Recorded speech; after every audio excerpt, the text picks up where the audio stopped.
pelatihan pengendalian faktor risiko penyakit tidak menular bagi kader di wilayah kerja Puskesmas Lewi Goong. Perkenalkan, saya Dr. Erni, didampingi sama teman saya Bu Neng Nurli dan Bu Puri. Pada kesempatan ini kami akan menjelaskan salah satu penyakit tidak menular yang banyak kasusnya di masyarakat, yaitu tentang penyakit gula atau terkenal dengan istilah diabetes mellitus. Tujuan pelatihan ini bagaimana kita sebagai petugas tenaga kesehatan sampai kepada kader bisa melakukan pendeteksian dini tentang penyakit gula atau tadi diabetes mellitus. Pemeriksaan gula darah sewaktu ini bisa mengevaluasi harian kadar gula darah kepada pasien yang sudah punya penyakit gula.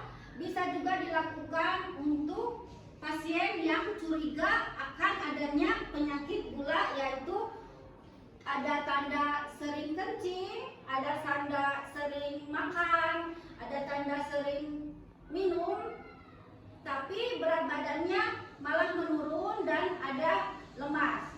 Pemeriksaan ini menggunakan alat yang namanya glukometer. Nanti akan dijelaskan sama Bu Neng tentang cara penggunaannya kepada pasien. Sekian yang dapat saya sampaikan. Untuk selanjutnya saya serahkan kepada teman saya Bu Neng. Makasih. Baik, terima kasih kepada Ibu Erni yang sudah menjelaskan. Nah, sekarang perkenalkan dulu ya Ibu, nama saya Bu Neng Nurliani. Saya akan menjelaskan tentang bagaimana cara pemeriksaan gula darah. Di sini sebelumnya saya perkenalkan dulu alat-alatnya ya Bu. Yang ini namanya alat pengukuran gula darah atau glukometer. Ini ada strip gula darahnya dan ini ada lancetnya atau jarum. Ini ada kapas alkohol, ini ada handspoon, dan ini ada alat untuk memasukkan jarum atau pengambilan darah ya. Sebelumnya kita masukkan dulu tes alat gula darah ini ke dalam glukometer atau pemeriksaan darah ya. Kita sambil nunggu ini, kita masukkan jarum ke dalam alat pemeriksaan darah, pengambilan darah maksud saya, maaf ya. Kita masukkan. Sesudah itu kita pasang dulu handspoon buat agar kita ini ya, terlindung ya.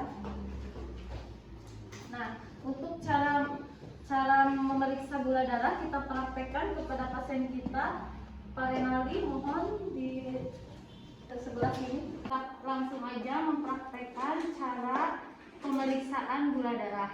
Nah, sebelumnya kita usap jari pasien dengan kapas alkohol. Lalu kita ambil darah, kita pijit dan kita masukkan strip gula ke dalam darah.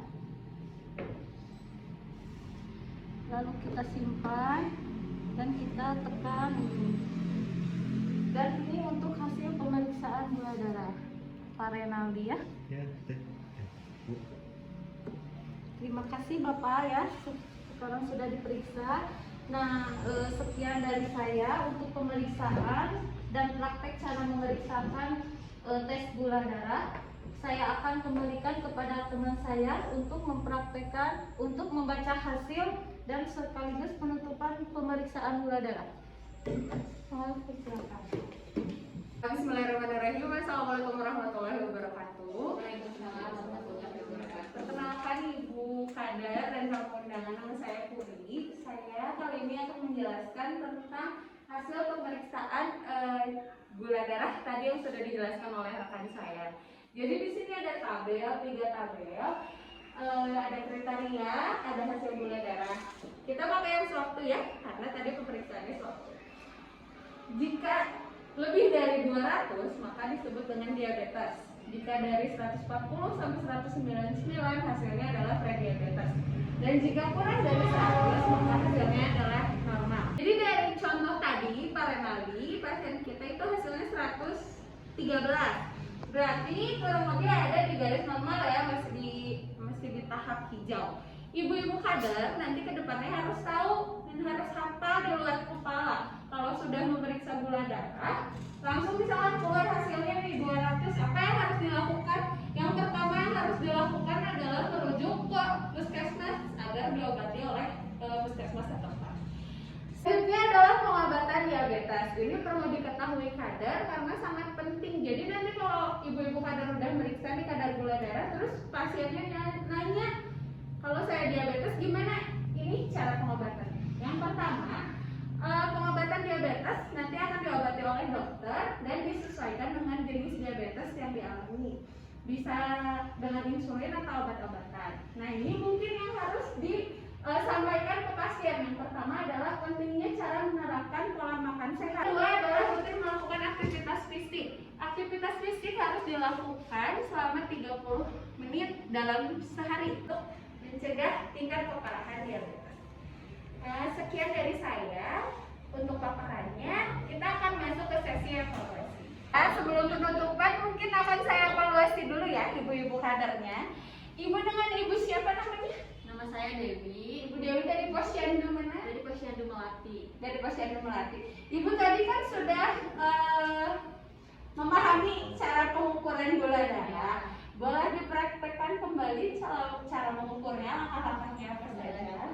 Pertama-tama kita masukkan dulu si alat stripnya ke dalam alat glukometer.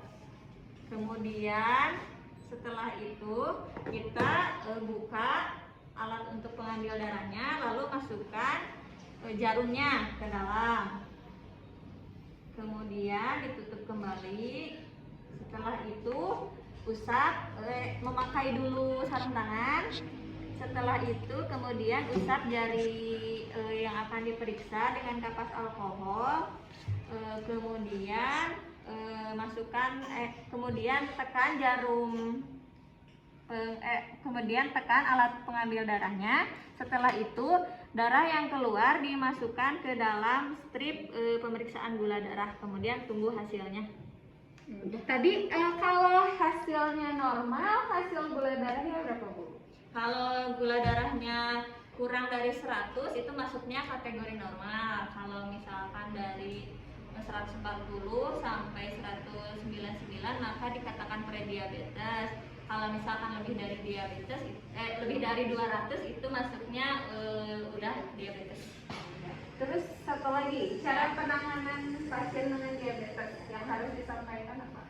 Kalau untuk pasien dengan diabetes, maka disarankan untuk mendatangi puskesmas agar diobati oleh dokternya. Tepuk tangan dulu dong. Alhamdulillah akhirnya kita sampai di penghujung acara. Sebelumnya saya mengucapkan terima kasih banyak tadi kepada ibu-ibu kader yang sudah mempraktekkan cara pengukuran gula darah. Saya harap tidak puas sampai di sini ya Bu. Nanti diingat-ingat di rumah ya. Kemudian dipelajari lagi cara penanganan yang lain. Akhir kata saya dan rekan-rekan Dr. Erni juga Ibu Neng Nurli mengucapkan mohon maaf apabila ada kesalahan. Terima kasih banyak. Wabillahi taufiq wal hidayah. Wassalamualaikum warahmatullahi wabarakatuh.